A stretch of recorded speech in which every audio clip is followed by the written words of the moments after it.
Okay, we're Buffyfest here at San Diego Comic-Con with Scott Allie, Editor-in-Chief of Dark Horse Comics. Hello. Hello. Nice to see you again. Good to see you again. Okay, Buffy, Season 10. The first arc has wrapped. 5 just came out on Wednesday. How far along are you guys now? Like, what issue are you on? Chris has finalized issue 11, and I think Victor has notes on 9, and he's turned in a first draft of 10. Ah. I believe that's where we're at. So we work pretty far ahead.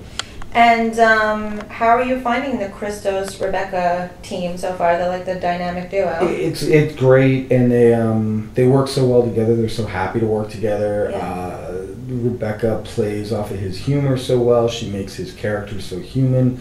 So like their strengths are so similar. It's not like one makes up for the weaknesses of the other. It's that they just thrive on the same things. And I think both of them in their different ways are dealing with the big cast in a nice way, which is the big difference between their work on Angel and Faith, is it was always easy to break the book down to 2 characters. Right. But with this, it's like, oh yeah, well we need Andrew in here. We need to deal with these characters. But Christos has a great sense of balance for doing that, and Rebecca knows how to make the panels work. So people really seem to be responding to them a lot. great. How was working with Nicholas Brendan and James Marsters?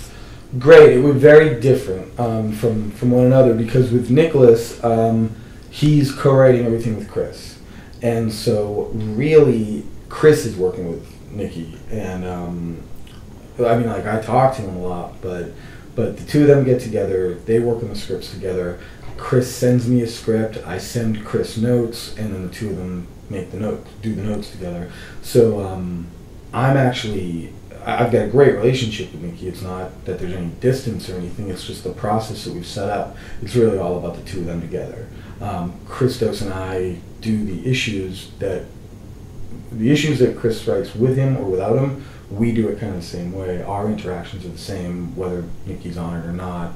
But for Christos, it's a different matter of getting together with Nikki, going over stuff. They do everything face to face rather than by phone. Oh, really? And email. For the most part, as I understand it, they meet up and work this stuff out. And then with James didn't have a co-writer. James wrote the whole thing himself. Gave me something in a format a lot like a screenplay, pretty much like a screenplay with more description and more action and stuff. And then we worked with the artist to make that work as a comic. So with I was working a little bit more directly with James than I ever did with Nikki, just because Christos was kind of the he was alone. Yeah. Can we expect more from them? Nikki will continue to pop in once in a while. It's a conversation that Chris and I have every little while. Is all right, what's coming up that would be a good one to get in, and far enough off that it will work with Nikki's schedule. But looking for stories, not necessarily Xander-centric stories. Sure. That was how we started all this, but it's not just about picking a Xander-centric story. It's more about picking a story where Nikki's sense of humor and Nikki's insights into the characters are going to be of most value, And then as far as James goes, we've talked about doing another one. We've kicked it around a little bit. We've talked about it, but again, it's a matter of schedule and him having another story that he really wants to tell. The story in Into the Light is something that he'd had kicking around for a long time, and a story that he had, he really knew inside and out. And I don't know how much time he has to devote that kind of, thought to another graphic novel. But he says he wants to do it. I guess we'll see. Is there any other plans for any other past alumni of the Whedonverse to come in and guest? No. I saw Jane Espenson yesterday, and we talked about really want her to do something again, but she's so busy. She has so much going on. I don't really see that. And actually, it's Comic-Con, so I was at a party last night, and I ran into Amber Benson, who I haven't seen in a really long time. Yeah. And she's, she's acting, but doing more writing these days. She has her books. Yeah, and she has all her original stuff, so I don't know that she particularly wants to go back to this verse.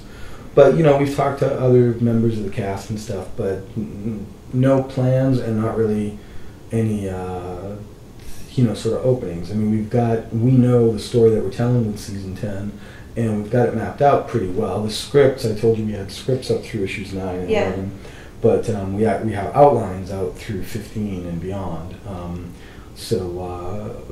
With season 10, the focus is telling these stories.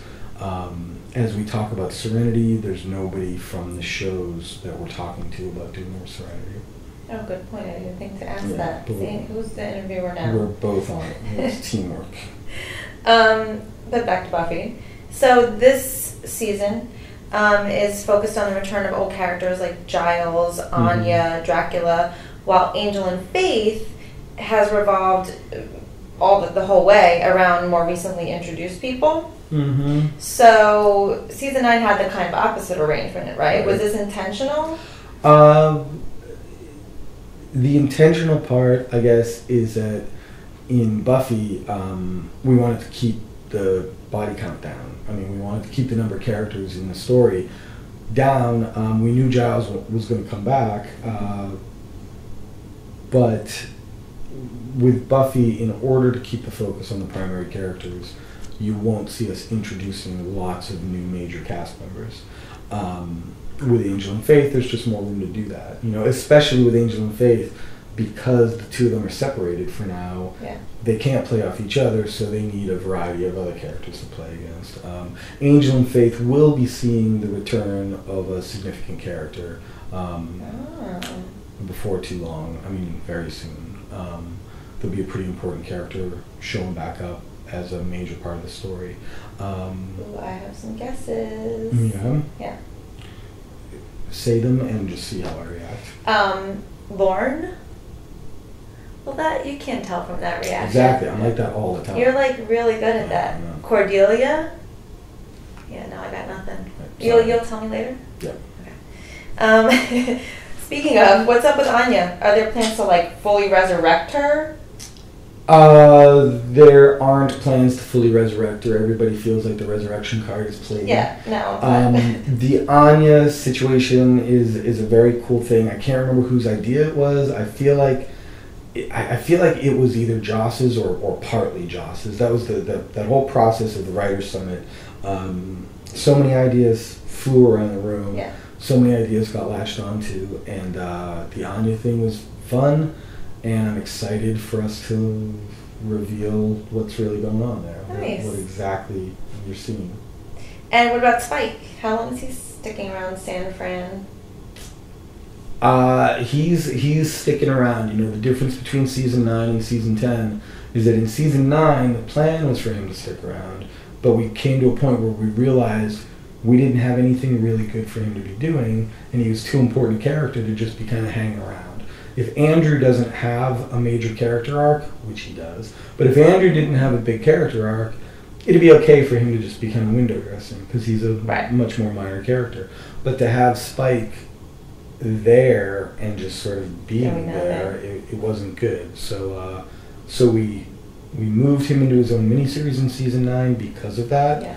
And then at the season 10 summit, we made sure that we came up with story stuff. He's got more meat. Yeah, there's much more meat on his story this time, Xander's story this time, because they were both sort of shortchanged in their way in season 9.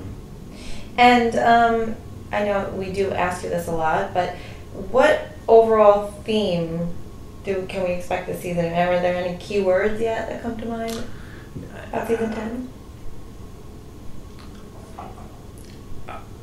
The only thing I'll say about that, I guess, is that season 10 has a lot to do with the way that as adults, or as very young adults, we start to define our lives for ourselves. We look at what's missing, we look at what we want, what's important to us, and we try to fortify the good stuff. And, when Buffy started, it was this great monster fighting metaphor about high school. And one of the focuses every time we have a Writers' Summit is looking at what experience of a young person's life is really the appropriate topic of this season. And the answer to that question kind of gave us our thematic direction for this. family and friendship as a single thing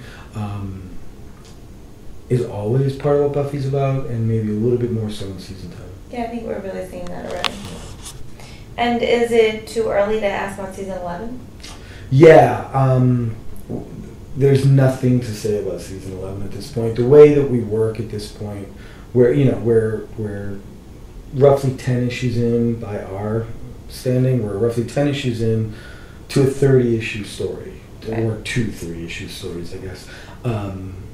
And we know pretty well how both end. We know pretty well how we get there, but we're the process of this. The Writers' Summit is like a 6-hour experience. Yeah. And we work out a lot. We wow. figure out a lot during that, but it leaves a lot to be figured out. And some writers say, "Oh, I don't like to work from an outline." Some writers love to work from an outline. The thing about working from an outline is it's like a map, and you know where you're going, you know where your destination is, but there's a lot of flexibility along the line. If we were writing outlines the day we walk out of the Writers' Summit, if we wrote outlines that told us exactly what was happening in issue 24, it would make it really boring by the time you're actually writing issue 24. Sure. So there's a lot figured out, there's a lot not figured out. Our energy now is spent on making sure that getting through each of these major chapters, it's really working, it's really leading us, and we're looking for the potential in all of it. Like, we know where we're going, we know what the story's about, but how do we dig deeper into that? So while we do sort of know where everybody's going to be at the end of season 10, it's way too early to be thinking about what they would be doing next. Sure. We don't know enough yet. But we have to ask. And we got to get there. Sure. But we've heard a lot of chatter that a lot of people think it's the best season of the comic so far. So that's cool. Yeah. We try to learn from what we do. We try to do better. We try not to repeat too much. So good. I hope Mike Mignola, the guy who I do Hellboy with, Mike Mignola always says, any story you do, if it's somebody's favorite, then you did something right. So if there are people who like season 10 better than who like season 8 and 9, then at least we haven't totally blown it. Well, congrats. I think it's great so far, too. And thank you so much for sitting with us. We know we have a crazy schedule here, and it's late. That's why we're it's here in the middle of the night. Yeah. In San Diego. It's very late. So thank you very much, as always.